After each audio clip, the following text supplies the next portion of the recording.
Welcome to this Wonder Ventures, where we try to figure out the wonders all around.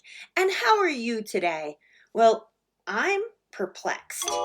That means I'm puzzled about something, or as usual, I'm wondering about something. Before we get started, here is a message for teachers, parents, and you. Be sure to stop the videos so that you can give yourself time to think, discuss, share, and think some more. Feel free to stop and rewind the videos as often as you like.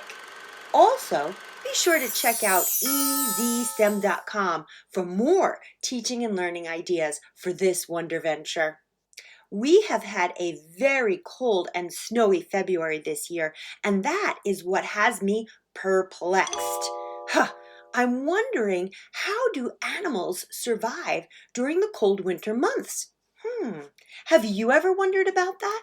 Yeah, I know. We are lucky to have warm homes and apartments that we can go into even on the worst weather days. But animals, they don't seem to have that same advantage. Let's start by thinking about animals that live in our neighborhoods.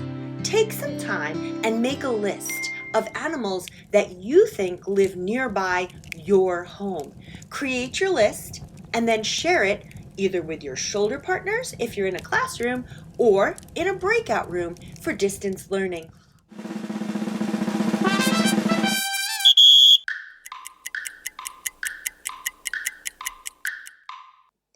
When you shared your lists, did you see any similar animals? What about surprising animals that you didn't think about?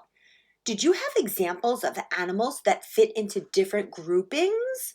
Maybe like mammals, birds, reptiles, amphibians, and fish? These groups are all part of a larger grouping called vertebrates. Do you know why they are called vertebrates?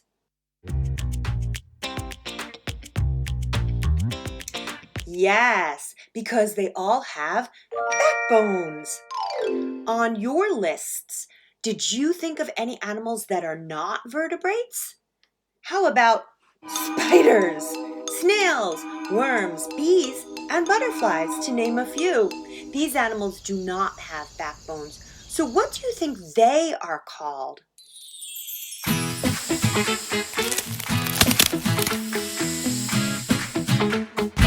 That's right, invertebrates. The in part of the word is a prefix and it means not. So an invertebrate means an animal that does not have a backbone or it lacks a backbone. So now let's think about the animals that we've come up with on our lists and how they deal with winter. More specifically, what do they do in the cold winter months? To get started, let's examine my list of vertebrates. I live in New York State, right about here. So you can see I have some wooded areas, grassy areas, a pond, and even a stream. This list isn't all of the vertebrates that live on my property, but it gives you an idea of what I might find living nearby me. Do you know which groups these animals belong to? Okay, compare and try to classify or group them. Now take a look at my list. Which animals do you think I will not see during the cold, wintry months? Bears, groundhogs, hummingbirds, turtles, snakes, catfish, minnow, frogs, and salamanders. You are right, but I wonder why I don't see them in the winter. Where are they, and what are they doing? Let's focus in on two of these animals for this investigation, the bear and the turtle. In Wonder Ventures 2, 3, and 4, we will examine other animals from this list. Be sure to come back so that you can learn about how these animals deal with winter. I see bears and turtles often during the spring, the summer, and even in the fall or autumn seasons, but I do not see them very often during the winter. So where are they? And how are they surviving the cold months? So the answer to that big question is, where do bears go in the winter months? They find a place called a den and they go to sleep. Here's a word alert for you. We call this hibernation. Hibernation is how certain animals deal with cold climates. They go into an inactive or dormant state. There are all different kinds and levels of hibernation. Some animals will actually sleep as much as 2/3 of a year. That means they'll be sleeping for about 240 days out of a 365-day year. That is a lot of sleeping. Bears hibernate by lowering their body temperature from 100 degrees down to 88 degrees Fahrenheit. Their heart rate slows down from 40 to 50 beats per minute all the way down to 10 to 20 beats per minute. They breathe less. They don't eat or drink or defecate or urinate. That means they don't go to the bathroom during this whole time. Sometimes bears will actually wake up during the winter months if the temperature is warm enough for a few days. So here's some good advice. Don't wake up a sleeping bear. So what about the turtles? Where do they go? Well, in some ways, turtles are similar to bears. They also will find a place to sleep for the cold months. Many turtles will dig into the muddy bottom of a pond and they will hibernate. They can lower their heart rate and breathing too. They don't eat, and some of them won't even take a breath for up to 100 days. They can survive with their body temperature just slightly above freezing. That's 32 degrees Fahrenheit. Whew, that's cold. Cool fact alert, some hibernating turtles will breathe through their rear end. They have a special way to breathe through an opening in their back end. Well, that's some way to handle a breathing issue. Butt breathing? Let's try a scientific comparison of the bear and the turtle using either a Venn diagram or a double bubble thinking map. Scientists will often compare animals so that they can understand special features and behaviors. Be sure to share your thinking maps with your classmates.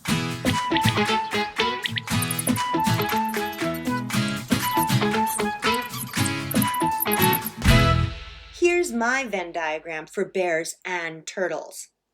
Yes, bears and turtles share some of the same features and behaviors, but not all of them. Are you ready for an activity? We are not able to control our breathing and our body temperature or heart rate the same way that bears and turtles do, so we can't hibernate during the cold winter months. Although sometimes I think that sounds like a great idea. Just wake up when it's springtime. Let's examine how our heart rate responds to actions.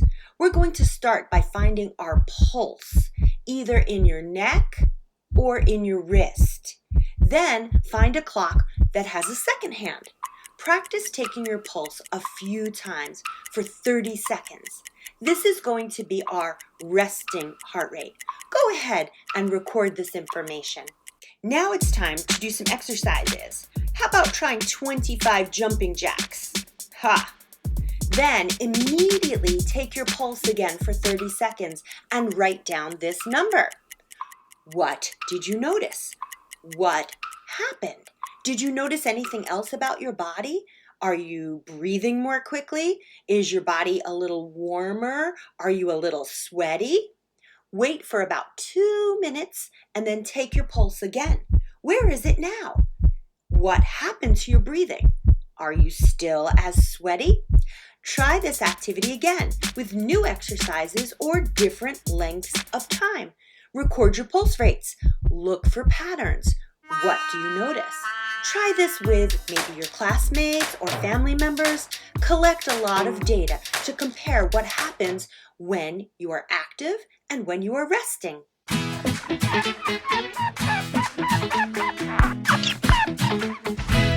Real world science connection.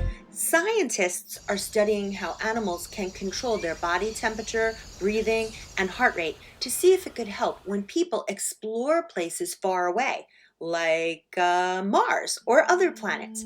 How do you think this would help? Want to find out more about hibernating astronauts?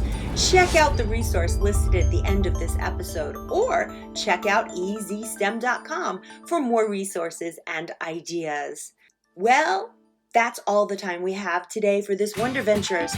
Remember to keep your eyes open, always looking for the wonders all around you. And be sure to come back for parts 2, 3, and 4 of this Animals in Winter Wonder Ventures.